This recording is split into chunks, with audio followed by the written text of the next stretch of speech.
राजा तेजसेन जी की नगरी तेजगढ़ में पहली बार मनाया गया वीरांगना रानी अवंतीबाई जी का बलिदान दिवस। इस कार्यक्रम में क्षेत्रीय जनप्रतिनिधि एवं हजारों की संख्या में क्षेत्रीय लोगों एवं भगवती मानव कल्याण संगठन के सदस्यों की उपस्थिति रही। कार्यक्रम का आयोजन भी भगवती मानव कल्याण संगठन के संयुक्त तत्वाधान में संपन्न हुआ।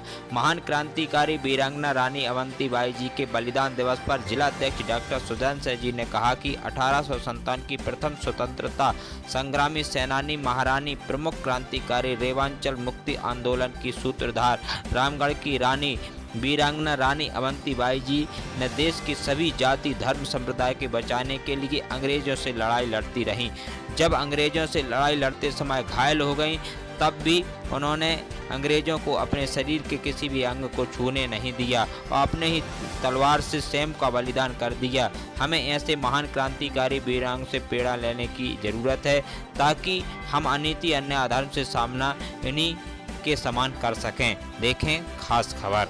मनाई गई आज 20 मार्च के दिन रानी अवंतीबाई का बलिदान दिवस है और उसी बलिदान दिवस को हम लोगों ने तेजगढ़ में मनाने का निश्चय किया कि हम तेजगढ़ नगर में एक कार्यक्रम मनाएंगे ताकि जन जन तक पूरे समाज के लिए रानी की वीरगाथा को, रानी के बलिदान को पहुंचाया जा सके और उससे प्रेरणा लेकर के समाज अपने राष्ट्र के लिए, अपनी मातृभूमि के लिए कुछ कर सके। इस उद्देश्य को लेकर कार्यक्रम किया जाए। पराधीनता का जीवन नहीं जीना है, स्वतंत्र होकर हमें जीवन जीना है। और उन्होंने साथ साथ पत्र के एक चूड़ियों का डिब्बा भी भेजा कि अगर आप वीर हैं, अपने देश के लिए मर मिटना चाहते हैं, स्वतंत्रता का जीवन जीना चाहते हैं, तो आओ इस संग्राम में इन दुष्ट अंग्रेजों का मुकाबला करो, उन्हें अपने भारत देश से खड़े हो। और अगर ऐसा नहीं कर सकते हो तो चूड़ियां पहन करके अपने घर बैठ जाओ। यह बात सभी राजाओं को, सभी जमींदारों को चुभ गई और 1857 में विद्रोह का जो चिंगारी उठी, पूरी ज्वाला बनकर भड़क उठी और सर्वप्रथम महारानी अवंतीबाई ने खेरी ग्राम पर अंग्रेजों पर विजय प्राप्त की। खेरी ग्राम से वहां खदेड़ा और मंडला को जीतते, मंडला के आसपास जितने भी नगर थे सभी पर जीतते हुए पूरे मंडला को स्वतंत्र कर दिया, मंडला को एक स्वतंत्र राज्य घोषित कर दिया। और रानी के अंदर कितनी दया करुणा थी आप देखिए। जो दुष्ट बादल था सेनापति अंग्रेजों का, उन्होंने रानी ने उनको उसको पकड़ लिया, लेकिन वो रानी के चरणों में गिर गया और रानी के चरणों में क्षमा मांगते हुए कहा, महारानी मैं आपसे अपने जान की भीख मांगता हूँ, मुझे छोड़ दीजिए, मैं यहाँ से चला जाऊंगा। लेकिन दुष्ट से दुष्ट होते हैं, उन पर दया दिखाई रानी ने।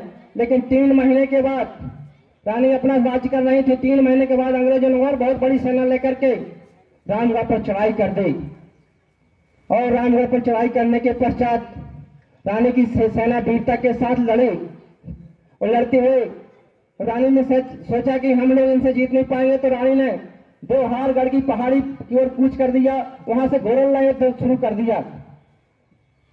और जब अंग्रेजों को पता चला तो रानी को वहां पर भेजते हुए पूरी सेना को लेकर के रानी को घेर लिया गया, चारों तरफ से रानी को घेर लिया गया और रानी के युद्ध करते हुए ऐसी वीरांगना, ऐसा युद्ध अंग्रेजों ने कहा ऐसी रानी मैंने कभी नहीं देखी थी, ऐसे युद्ध करते हुए इतनी वीरांगना थी रानी। और जब रानी के पांव में गोली लग जाती है तो रानी घायल हो जाती है, युद्ध नहीं कर पाती है। और जब रानी सोचती है मैं बच नहीं पाऊंगी, तो रानी अपने पेट पे कटार भोंक लेती हैं और अपना बलिदान कर देती हैं। और रानी के अंतिम शब्द क्या थे कि रानी दुर्गावती हमारी बहन, जिनका कहना था कि जीते जी हमने दुश्मनों को अपने शरीर को छूने नहीं देंगे, हमें उसी बात पर अमल करना है और जीते जी अंग्रेज मेरे शरीर को छू नहीं पाएंगे। और रानी ने अपना बलिदान कर दिया। और जब अंग्रेजों ने पूछा उनसे कि तुम्हारी अंतिम इच्छा क्या है, अंतिम क्या कहना चाहती हो अपने, तो उन्होंने कहा अपने समाज को बचाने के लिए, अपनी प्रजा को बचाने के लिए कहा कि इसमें मेरी प्रजा का कोई दोष नहीं है। मैंने उनको भड़काया था युद्ध के लिए, मेरी प्रजा को छोड़ दिया जाए। और इस बात को मानते हुए अंग्रेजों ने उस प्रजा को प्रताड़ित किया, उनको दंड दिया। कितनी महान थी रानी, कितनी वीरांगना थी, कितनी करुणा थी रानी के अंदर, इसकी कोई सीमा नहीं की जा सकती है। ऐसी वीरांगना रानी की गौरव गाथा गांव गांव में जाना चाहिए, हर व्यक्ति के पास पहुंचना चाहिए, ताकि उनके पथ पर चलनों पर चलते हुए अपने देश की, अपने मातृभूमि की रक्षा कर सकें। निश्चित ही आप सभी ने माता की जय। रानी अवंतीबाई की जय। रानी अवंतीबाई की। आज इस मंच के माध्यम से जनपद उपाध्यक्ष जबेरा श्री सुजान सिंह जी के द्वारा यह कार्यक्रम आयोजित किया गया। आज के मुख्य अतिथि सम्मानीय तुलाराम जी यादव, जनपद अध्यक्ष तेनुखेड़ा।